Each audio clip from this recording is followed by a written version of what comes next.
সুপ্রভাত বন্ধুরা, সকালে ঘুম থেকে উঠে বিছানাপত্র গোছ করে ঘরদুয়ার ঝাঁটিয়ে নিচ্ছি। যেমন তাড়াতাড়ি উঠি প্রতিদিনের মতো তাড়াতাড়ি ঘুম থেকে উঠেছি, কাজবাজ সেরে স্কুলে বেরিয়ে যেতে হবে। রাত্রে বাসন ধুয়ে রাখি, কিন্তু সব দিন হয়ে ওঠে না, জানো তো। যেদিনে পারি, যেদিনে শরীরটা ঠিকঠাক থাকে, সেদিনে রাতেই ধুয়ে নিই। কিন্তু বাসনও পড়ে আছে, কালকে রাত্রে ধুতে পারিনি, তাই বাসনগুলো এবারে ধুয়ে নেব। রাতের বাসন রাতে ধুয়ে নেওয়াই ভালো, কিন্তু না পারলে আর কি করা যায়, তাই বসে গেলাম বাসনগুলো ধুতে। বাসনগুলো ধুয়ে নিয়ে একটু জল ঝরাতে দিয়ে দিলাম। এবারে উনানে না মাটিটা খুলে খুলে গেছে, মাটিটা একটু উনানে লেপে নিয়ে উনানটা নাতা দিয়ে নেব। মাটি লেপে নিচ্ছি। কাঠের জালে রান্না তাড়াতাড়ি হয়, আর জ্বালানিও প্রচুর আছে। সেদিকের উনানে ভাতের হাঁড়ি বসিয়ে এপাশের উনানে সবজিগুলো হয়ে যায় ভাত হতে হতে। নদী পালের জমি থেকে মাটি এনে রেখেছিলাম, সেই মাটি একটু লেপে নিচ্ছি। মাটিটা খুব ভালো, জানো তো, খুব মিহি নরম।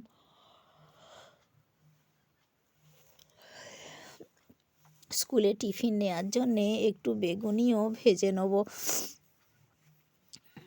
সব দিন হচ্ছে যে কি টিফিনে নিয়ে যাওয়ার মতো কিছু করার সময় হয় না, ভাবছি আজকে একটু বেগুনি করে নেবো। দেখো, ব্রাশ করে স্নান টান সেরে পুজো পাঠ সেরে চা খেয়ে নিচ্ছি। এবারে গ্যাসে ভেজে নেব গরম গরম বেগুনি। বাড়িতে ওরা খাবে, একটু বেগুনি রেখে আমিও দুটো বেগুনি নিয়ে নিলাম স্কুলের টিফিনের জন্য।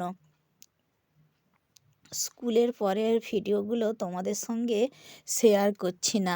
দুপুরের রান্না, খাওয়া দাওয়া, এগুলো আর তোমাদের সঙ্গে আমি শেয়ার করছি না।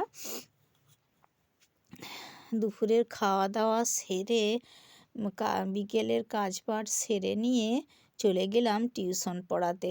টিউশনের পর দেখো চলে এসেছি বাড়ি, বসে গেলাম আলু আর গাজর নিয়ে কাটতে।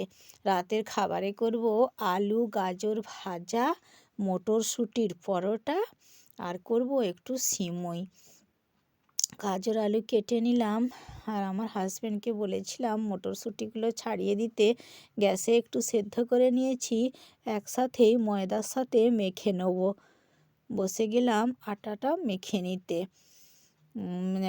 এক লেচি পাকিয়ে ভেতরে পুর দিয়ে বেললে একটু বেশি ভালো হয়, কিন্তু যাতে একটু তাড়াতাড়ি হয় তাই আমি মটরশুঁটিটা ওর সাথে একসাথে মেখে নিয়েছি।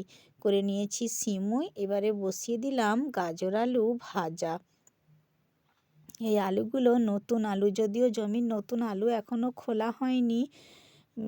ওই জমিতে জল সেচের সময় ওই কিছু আলু বেরিয়ে যায় না, সেগুলোই আমার হাজব্যান্ড এনেছিল বাড়িতে, তো সেই আলুগুলোই এখন খাওয়া হচ্ছে। একে একে পরোটাগুলো করে নিলাম। এবারে রাতের খাবারও আমরা বেড়ে নিয়েছি। দুপুরের একটু ওই কুমড়ো শাকের চচ্চড়ি ছিল, ফেলে দিতে মন গেল না। অনেক দিন পরেই করেছি চচ্চড়িটা, বেশ ভালো লাগছিল, তাই নিয়ে নিলাম খাওয়ার জন্য। রাতের খাবার সেরে নিলাম। আজকের মতো ব্লগটা এখানেই শেষ করছি, আবার দেখা হবে নেক্সট ব্লগে। পাশে থেকো বন্ধুরা।